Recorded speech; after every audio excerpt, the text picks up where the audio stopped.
বাক্য। বাক্য আমরা কাকে বলি? যার মাধ্যমে আমরা আমাদের মনের ভাষা প্রকাশ করি সেটাই তো বাক্য।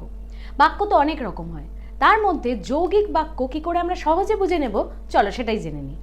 যৌগিক বাক্যের ক্ষেত্রে কি হয়? প্রথমত দুটো সরল বাক্য থাকে। এখন যখন দুটো সরল বাক্য থাকে তখন সেই দুটোকে যোগ করে কে? সংযোজক অব্যয়, যেমন এবং, কিন্তু, এই ধরনের কোনো সংযোজক অব্যয় থাকবে। এছাড়াও সেখানে কিন্তু সেমিকোলন ব্যবহার করা হয়ে থাকে এবং ড্যাশ জাতীয় কিছু চিহ্ন থাকে। এবং ঠিক এই অংশ থেকে মাধ্যমিক তোমাদের 2018-এ কিন্তু একটা প্রশ্ন এসেছে, যেখানে প্রশ্নটা কি বলছে সেটা আগে দেখে নিই। প্রশ্ন বলছে বয়স 30-32-এর অধিক নয় কিন্তু ভারী রোগা দেখাইলো। এক্ষেত্রে তোমাদের 4টে অপশান দেওয়া হবে, বাক্যটা কি জাতীয় বাক্য সেটা তোমাদের বুঝতে হবে। এবং এখানে দেখো কিন্তু বলে একটা সংযোজক অব্যয় কিন্তু আমরা ব্যবহার করেছি, এবং সংযোজক অব্যয় যেহেতু রয়েছে সেহেতু নিঃসন্দেহে এটা যৌগিক বাক্যেরই কিন্তু উদাহরণ।